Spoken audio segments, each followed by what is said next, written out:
నటి హేమ డ్రగ్స్ కేసులో అరెస్ట్ అవ్వడం సంచలనం సృష్టించింది. బెంగళూరులో జరిగిన పార్టీకి వెళ్లి అడ్డంగా బుక్ అయిన హేమను పోలీసులు అరెస్ట్ చేశారు.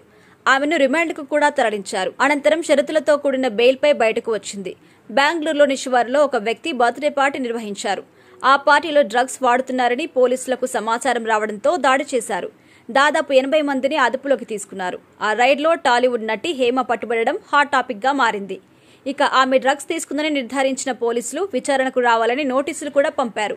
పలుమార్లు నోటీసులు పంపినా ఆమె విచారణకు రాకపోవడంతో పోలీసులు హేమను అరెస్ట్ చేశారు. ఆమెను అదుపులోకి తీసుకుని విచారణ అనంతరం రిమాండ్కు కూడా తరలించారు. కొంతకాలం మీడియాకి ముఖం చాటేసిన హేమ ఇటీవల ఒక ఇంటర్వ్యూలో మాట్లాడింది.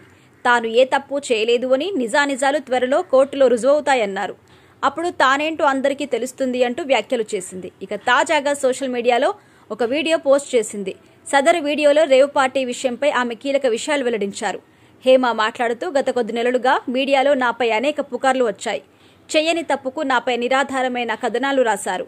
నేను అన్ని టెస్టులు చేయించుకున్నాను. రిపోర్ట్స్ అన్ని నెగిటివ్గా వచ్చాయి. ఇప్పుడు కూడా ఎలాంటి పరీక్షలు చేయించుకోవడానికైనా సిద్ధంగా ఉన్నాను. తెలంగాణ సీఎం రేవంత్ రెడ్డి, ఏపీ ఉప ముఖ్యమంత్రి పవన్ కళ్యాణ్ అపాయింట్మెంట్ కోసమే ఈ వీడియో చేశాను అని హేమ చెప్పుకొచ్చింది.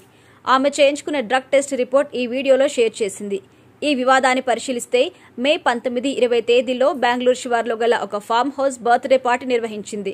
ఈ పార్టీలో నిషేధిత డ్రగ్స్ వాడుతున్నారన్న సమాచారంపై బెంగళూరు పోలీసులు దాడులు చేశారు. అక్కడ కొకేన్తో పాటు మరికొన్ని రకాల డ్రగ్స్ కూడా గుర్తించారు. అనంతరం 80 మందికి పైగా వ్యక్తులను పోలీసులు అదుపులోకి తీసుకున్నారు. నటి హేమ సైతం ఈ రేవ్ పార్టీలో పాల్గొన్నట్టు బెంగళూరు పోలీసులు ప్రకటన కూడా చేశారు.